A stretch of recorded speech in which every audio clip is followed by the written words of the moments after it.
एक मजदूर रोज़ मजदूरी करने जाता था। तो उसके रास्ते में एक खंडहर पड़ता था। तो खंडहर से आवाज़ आई किसी आदमी की। होता अक्सर है कि आदमी लोग सुनते हैं, चले जाते हैं, और कभी कभी हम ही लोगों में से कभी कोई मन करता है जरा घूम के देख लिया जाए क्या है। अधिकतर लोग निकल जाते हैं, कोई कोई बुला रहा है, ऐसे एकाएक सुनाई देगा कि कोई बुलाया है, तो कुछ लोग जो है, अधिकतर लोग निकल जाते हैं, नहीं ध्यान देते। तो उस मजदूर ने ध्यान दे दिया कि कोई पीड़ा में जिस तरह से बुलाया हो, तो वो मुड़ गया, वो चला गया उसमें खंडहर में। तो वहाँ देखा कि एक आदमी जो है वह बीमार आदमी है, वो चल फिर नहीं सकता है, वो एक जगह खंडहर में बैठा है। तो उसके पास से गया तो उसने कहा ऐसा है, मैं बुलाया हूँ और मैं यहाँ पड़ा हूँ, और ये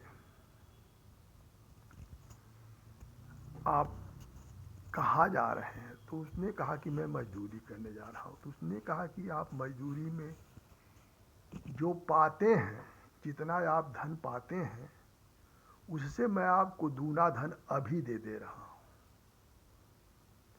जितना आप मजदूरी पाते हैं उससे दूना मैं अभी दे रहा हूँ, और आप जाइए बाज़ार से मेरे लिए कुछ सामान खाने पीने का खरीद करके ले आ दीजिए, और घर चले जाइए। और जब तक आप हमको ले आके देते रहेंगे तो आपको मैं जितनी आप मजदूरी पाते हैं उससे दूना चौगुना मैं आपको धन देता रहूँगा। लेकिन ये है शर्त कि आप किसी को बताएंगे नहीं। अगर आप किसी को बता देंगे तो फिर वो जो है, न तो मैं रहूँगा, न तो ये आपको ये कुछ मिलेगा। तो उस आदमी ने कहा भाई ये तो तत्काल हमको पैसा दे रहे हैं, जितना हम दिन भर में मजदूरी खट करके पाएंगे उतना अभी दे रहे हैं। तो उन्होंने कहा कि ये तो मजदूरी हो गई, जितना आप पाते हैं उसका दूना, और मेरे लिए पैसा दे रहे हैं, जाइए इससे जो है आप सामान खरीदिए बाज़ार से और लाके मुझको दे दीजिए। तो आदमी खुशी खुशी गया, बाज़ार से सामान खरीदा, और सामान खरीद के ला करके जो है वो उस आदमी को दे दिया और घर चला आया। उस आदमी ने कहा ऐसा है कि फिर कल आइएगा, फिर मैं पैसा दूंगा, फिर आप मेरे लिए खाने पीने का सामान आपको सिर्फ इतना करना है कि मेरे लिए खाने पीने का सामान ला के देना है, और मैं आपको पैसा देता रहूँगा। तो वो आदमी जो है वो गया, उसको क्या भाई बिना मजदूरी किए उसको पैसा मिलने लगा। तो गया बाज़ार से सामान खरीद के लाया, दूसरे दिन तीसरे दिन। अब वो जो है वो कहता था कि सामान खरीदने के बाद जो पैसा बचता है वो भी पैसा आप मजदूरी तो जो जितना आप पाते हैं उसका दूना हम देंगे ही, और साथ साथ जो सामान खरीदने के बाद जो पैसा बचेगा वो भी जो है आप पैसा अपने पास रख लीजिएगा।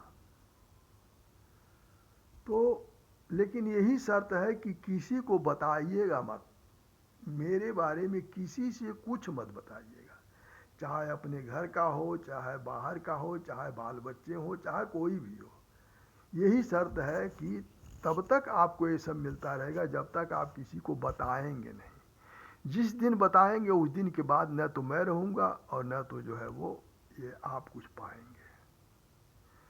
तो वो आदमी सीधा साधा आदमी था, उसके समझ में आया भाई हमको क्या, हमको मजदूरी दूना मजदूरी मिल रही है और काम भी नहीं करना, सिर्फ बाज़ार से सामान खरीद के ला के देना है। वो सामान खरीद के ला के उनको दे देता था इस तरह से, और जो पैसा बचा था वो भी कहे थे कि रख लेना। तो उस आदमी के पास धीरे धीरे पैसा, काफ़ी पैसा होने लगा, और वो उसकी जो उस मजदूर की जो औरत थी वो कहती थी कि तुम मजदूरी भी नहीं करने जाते हो, समय से पहले लौट आते हो, और तुम इतना पैसा कहाँ से पा रहे हो? तो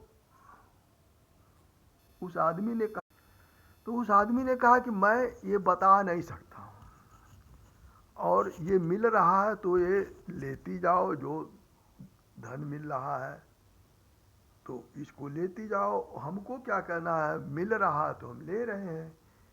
तो वो औरत उसके पीछे पड़ गई, उसकी उस आदमी की औरत पीछे पड़ गई कि नहीं बताओ, तुम जरूर कोई गलत काम करते हो।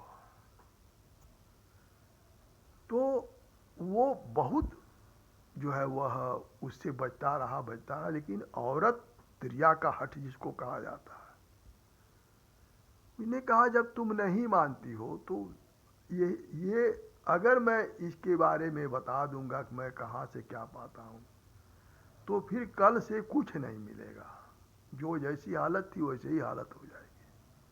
औरत ने कहा कुछ भी हो, हमको बताओ कि कहाँ से तुम इतना धन पाते हो।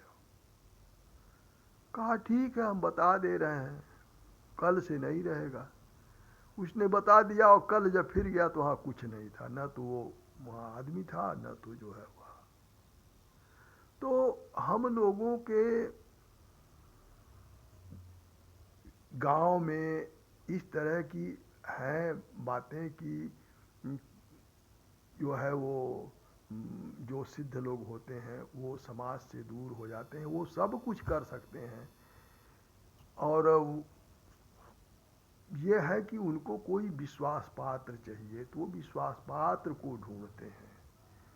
वो उनके पास बहुत कुछ होता है देने के लिए, धन ही नहीं, ऐसी शक्ति होती है कि धन तो उसके आगे कुछ नहीं है। अगर वो शक्ति मिल जाए तो वो शक्ति धन से भी बहुत ऊपर होती है। तो कहने का मतलब ये है कि आप लोग देखते होंगे कि कोई, और आज के ज़माने में तो ये बहुत बड़ी समस्या हो गई है कि अगर किसी के पास धन का आय का स्रोत अगर न पता हो तो सरकार ही उसके पीछे पड़ जाएगी, कानून ही उसके पीछे पड़ जाएगा, क्योंकि कानून में धर्म का महत्व नहीं है कि ये भूत भूत पिशाच यक्षिणी और ऐसी भी शक्तियाँ होती हैं जो धन दे सकती हैं। देखते होंगे कुछ लोग बिना कुछ किए बहुत धनी होने लगते हैं, एकाएक बढ़ने लगते हैं। तो कुछ लोग तो गलत भी होते हैं, लेकिन कुछ लोग जो है वह ऐसी शक्तियाँ मिल जाती हैं जो किसी किसी को, किसी किसी के पूर्व जन्म का अपना कर्म होता है, और किसी किसी का शरीर इतना पवित्र होता है, तो अंदर से पवित्र होता है, नहीं कपड़ा पहन के पवित्र नहीं होता, कपड़ा पहन के कि वो अच्छा कपड़ा पहन लिए तो अच्छे हो गए, नहीं, वो अंदर से अच्छे होते हैं। तो जो ईश्वरीय शक्तियाँ होती हैं, जो ऊपरी शक्तियाँ होती हैं, वो पहचानती हैं, ऐसे लोगों को ही वो चुनती हैं, और ऐसे लोगों के साथ वो हो लेती हैं और उनको मदद करती हैं।